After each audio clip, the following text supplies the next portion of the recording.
Welcome to the Soul Revival Podcast, where we have deep and meaningful conversations exploring modalities, tools, and healing, guiding you back to your most expansive soul self. Welcome back to another episode of the Soul Revival Podcast. Today, Lindsay and we are really setting an invitation for you to return to your power by understanding how intention setting works, how it directs energy, how it aligns with your soul, and opens the door to divine co-creation. I am an intention setter every single day, so this one really makes my soul sing. But Lindsay, let's dive right in. Yeah, let's get this party started. Intention setting is so important in so many ways. And I feel like it's something that we've talked about a little bit in past episodes, just kind of inherently in different conversations. But whether you're doing a meditation or visualization, whether you're, getting ready to go to sleep and wanting to invite in a dream visit, whether you're meeting with a medium, maybe you're doing a session with Autumn or myself, setting intentions is so important. And then, of course, our daily lives too. So there's so many ways that this comes into play. And I think a lot of times people don't even realize, or they might not realize how important it is to set an intention. So I'm just going to talk a little bit about setting an intention to connect with a loved one on the other side. Setting the intention is like energetically knocking on their door. So if you have a medium reading and like this, I would say this can't be even done like at any point too soon, like too far ahead of the reading. You can start doing this as soon as you book the reading, or you can do it just the morning of, or even as you're dialing into a reading. But setting the intention to and inviting the person that you want to come across, or multiple people or loved ones that you want to come across, or other species too. But setting that intention ahead of time is so important because it's making them aware that you want them to show up, and then it just creates an easier pathway for the medium. And then same thing if you're doing it yourself. So for dream visits, every single night I like set the intention, like I will see you tonight. So setting that intention is so important. I love that you mentioned setting the intention for mediums too, because 9 out of 10 times, if someone is setting an intention or writing down questions or writing down the intention, I am nailing every single pinpoint of that intention or question that they have. And then at the end, and I'm like, so do you have any questions for me? They're like, well, I think you answered every one. So that is how important intention setting in. It is the act of consciously directing the energy of where you want it to go and how you want it to go, because we are the creators of our reality. So that's why it's so important. Even on new moon or full moon, bringing in manifestations, co-creations, intention setting should be done in every moment that you are needing to make a decision or that you are needing to call in. Because without intentions, I feel like it leaves energy so scattered.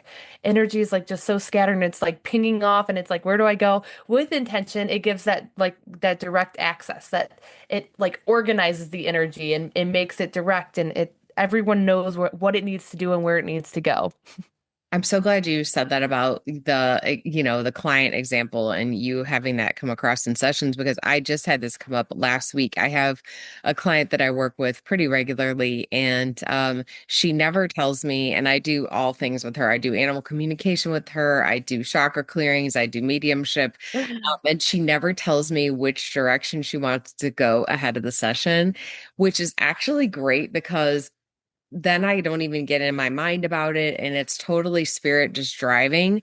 But it was so funny, all the things that came through when I was doing her session last week. And at the end, I asked her, I was like, I know you didn't tell me like what direction you wanted this to go today, but like, did this hit? And actually for her, it was about soul expansion and getting the body cues that we've had before. You and I both experienced, related to going through a major expansion. And that's like what I kept seeing every time I was like in her chakras. And I was getting like my body was doing the things that it normally does when I go through an expansion. So I knew that that was like translated to like that's what she was going through right now.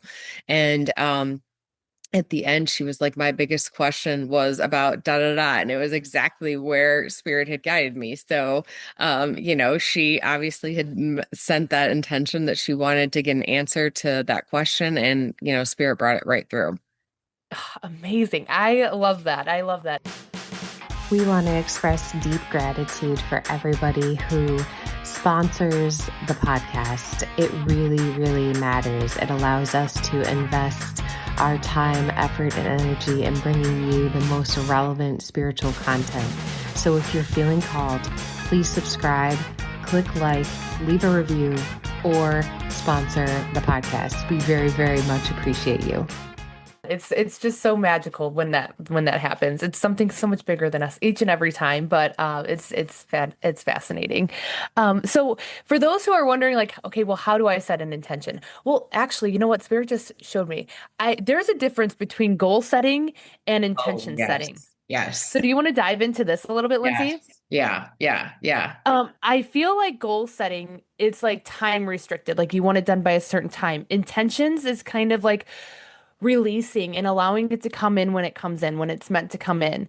I also, Spirit's showing me goals are kind of fear-based, like kind of very controlled fear-based energy, where intentions is more of an open mind. It's allowing that co-creation to come through and that flow to come through. It's working with the other side and letting the puzzle pieces fit in when they need to fit in. It's also divine feminine versus divine masculine. So, Ooh. yeah, so feminine is setting the intention and letting it flow through. Masculine is the control based energy of like the goal setting.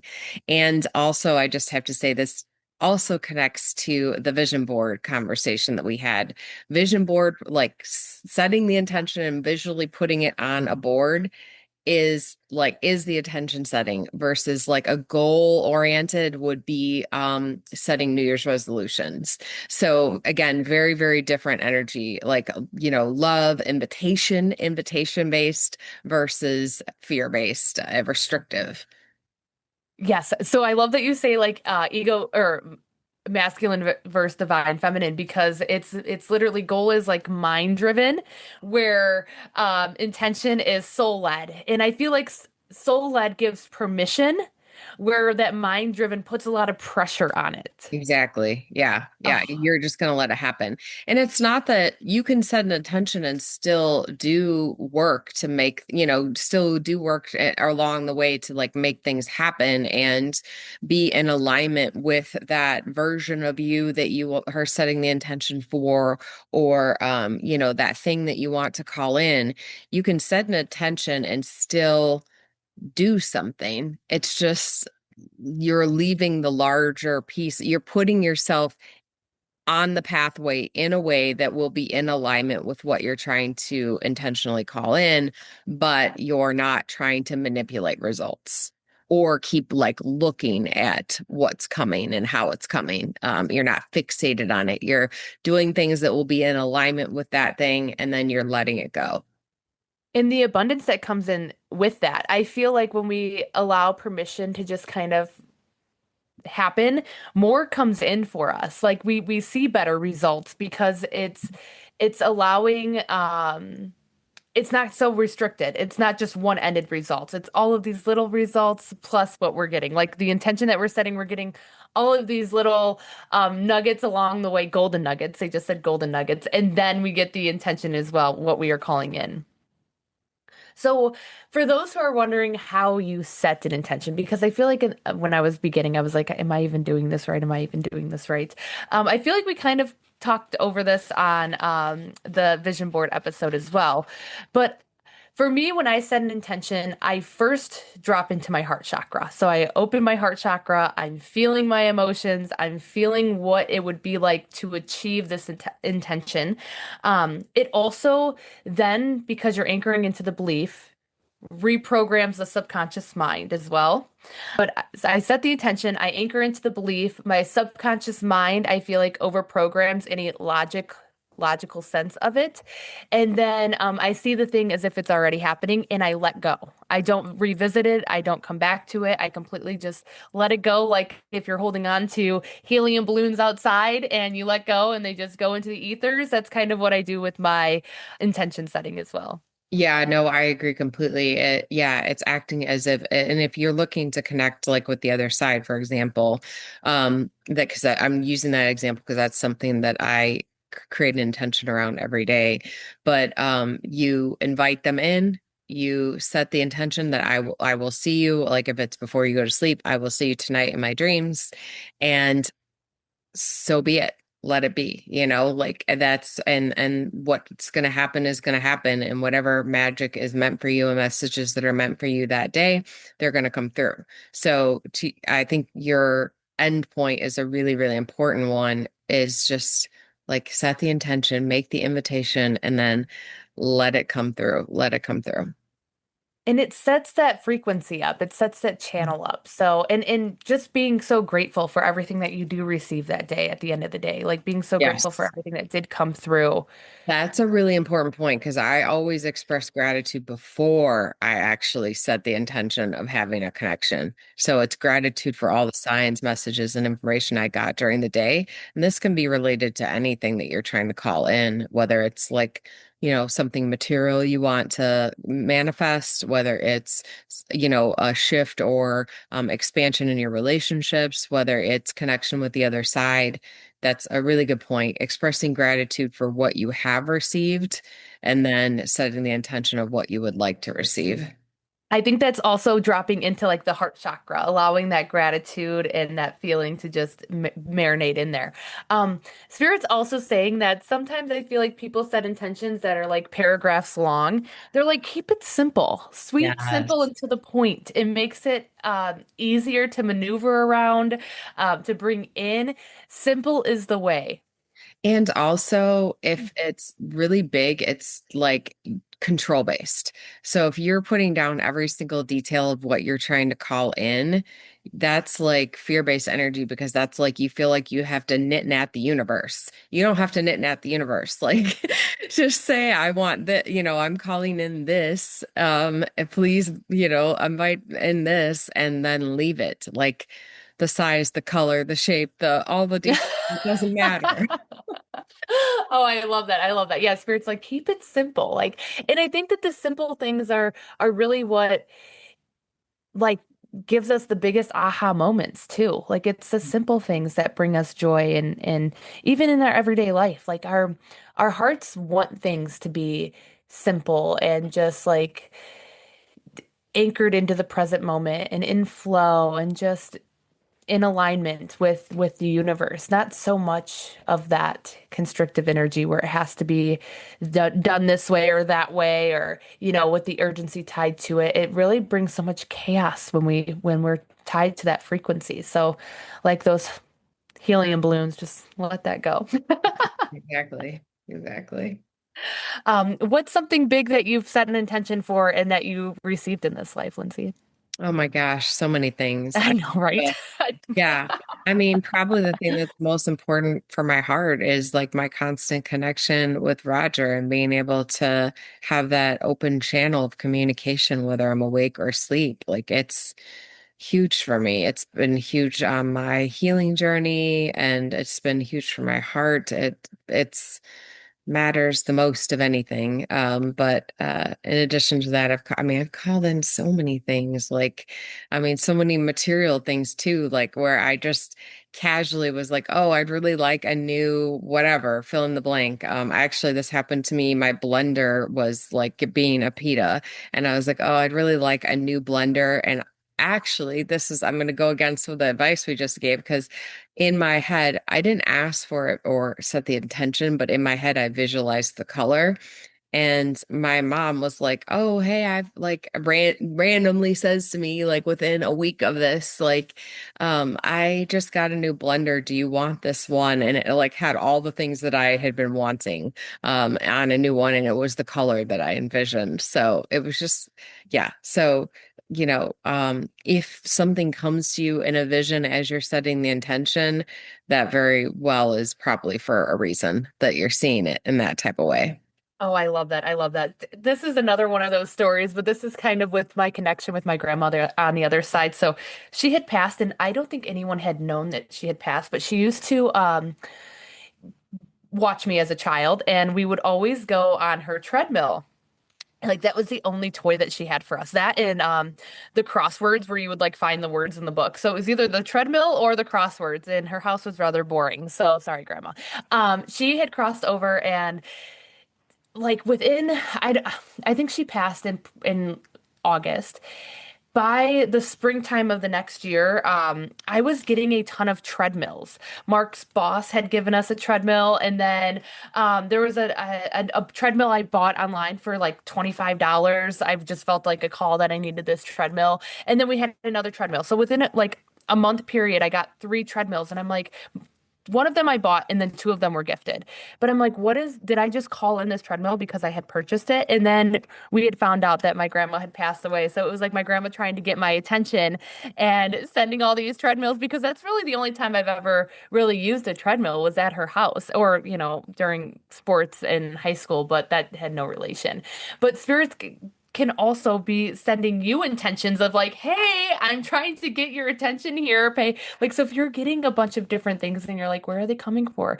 Try to think of some memories that like light your heart up and see what the other side is bringing to you. And every time I say the other side, spirit likes it called the other side more than anything, but it's really right here. Like it's Yeah. right in front of us. It's Yeah. it's here. Our eyes can only see 3D, like up to three dimensions. So if you can feel it, it's here in front of us. It's not outside of us, it's within us. And I think that people need to hear that as well because they're constantly extending their energy out to feel something outside of themselves. But everything starts on the inside and everything is felt on the inside. So it's really within us. Um, and I mean, the other side is definitely relatable because it's where our higher selves are at and things like that. But they wanted me to just kind of drop that nugget for those listeners that are wondering like how far away it is because it's not far at all. It's right within us. Absolutely. And I think that actually relates to the intention setting too, because, like anchoring into like the visceral feeling of the thing is part of it. And like, my example of the blender, I had a visualization and so I saw the thing, but you might see it, you might smell it, you might get a vision of it, you might like get a sense of it. Like it can come to you in different ways when you set the intention that help you anchor in more too. Oh, I love that. I love that. I do think Even, a gratitude practice combined with like setting an intention for something is like the most valuable. well, I think that's like it's a double whammy too, because daily gratitude is a way to heighten your frequency almost immediately. Being so grateful for what is in the present moment with you and then anchoring that into an intention as well, it just brings in the magic. And I say magic all the time, but it really, really, really is magic. And when we get our minds right, there's no words, there's no logic behind it. It just happens and it appears and it's here. And there's no other way that I can describe it other than a belief in magic, a belief in miracles, a belief in love and the power behind that. So I hope that that resonates with someone as well. Yeah, and I think magic, you use the word magic, but I think magic is just like limitless possibilities and not being restrictive in the way that we think about what we can receive, how we can receive it. Because, if you're calling in, like if you're calling in, your intention is to get like $10,000 extra in the next month. There's so many ways that that could happen for you. And so, our egoic mind tends to be restrictive, thinking like, oh, I have to pick up a side hustle or, I have to work extra hours. When in reality, like somebody might gift you that money, like you might like randomly get a refund for that amount of money. Like there's so many ways, and we tend to be so single dimension in the way that we think about how something is going to come to us. And that's why it's so important to like release the how and the why. Like when you're setting the intention, just put the intention out there and anchor into the possibility, which is the possibility is the magic. Oh, I love that. I know. I keep magic alive. I really think that there's so much, even in my children's life, like magic is something that exists in this house. And Mackenzie will question me, well, how? And I'm like, well, that's the magic. You have to believe that it's going to happen, and somehow, some way it will come back to you. So it's so important to expand yourself into the magic and not constrict yourself to the logic mind of the hows and the whys, exactly like you just stated, because through the possibilities, so many different, like Spirit's just showing me all of these different. There's a saying actually, like all roads lead to Rome. All of these different ways that it can happen to get to that intention of Rome that you may not even see, but if you're opening your heart chakra to it, it will lay out in front of you as long as you are in the present moment and in that state of gratitude for the work that they do on the other side and the work that we do here. I mean, it takes just as much effort for us as them, even maybe even more for us because of all of the constricted energy that is here in this world today. It's hard being a light worker right now, and it's intense, and there's a lot of density to it. But that's why it's so important to just stay in your own energy and stay in your own joys and try not to attach to external situations and just stay completely in your own life, in your own world. Because that's where the joy is felt and it's magnified to what you are calling in. Absolutely. Spirit is saying this is why it's so important to rewire the mind. Yeah. Because mind, like the blender, for example, she saw it and then it came in. So if your mind is not being very nice to you, it's so important to do the inner work because you're constantly calling in the intention that you are setting within the mind. The angels don't know the difference between what you want and what you don't want, what you actually want and what you don't actually want. They're going off of what your belief is. Yeah. And I think that Understand. can be why when you start doing this work, it can be easier to call in things that you're not like that aren't hugely important to you. It's because you're not obsessing with the outcome and the how and the why. Like you can, it's easy to release. Like I wasn't obsessing over how I was going to get another blender. Like I just had the concept came to me, I saw the vision of it, and it was gone. And then it came in. So I think it I think that that's why a lot of times like if we start small with this work, that's it can anchor us into like the trust and the possibility. And that's where it can feel easier with the small things because then we're not having that like controlling feeling over the outcome. Absolutely. And the small things aren't really even like the small things are huge in those moments. Like even Yes. yesterday, Lindsay, it was Christmas. We were driving from a house to another house. The amount of angel numbers I saw 777, 888, 222, 333, all within 10 minutes. And I'm like in the car driving, like, Mark, did you see that? Like, did you see that? Like, Mark, look at this. Like, just even those small angel numbers, I see them all the time, but like, it just gets me there. It gets me Yeah. there. It gets me so excited, so grateful. So even the small things are so huge when gratitude is what you live by. So really doing the inner work and getting yourself there and reaching out if you have questions, like if you are kind of in a loop or a pattern, reach out to us or join our community or follow us on Facebook. There's so many different ways that we outsource to help you help you, and we're here to help you. So let us know, reach out, and yeah, I hope to see you on the next episode of the Soul Revival podcast. Yes, and set the intention to listen to the next episode. Have a great day. Bye, Lindsay. Bye. If you loved today's episode, don't forget to leave us a 5-star review. Follow our podcast. We release a new episode each and every week, and join us on Facebook inside the Soul Revival community. Come be a part of the magic. We'll see you there.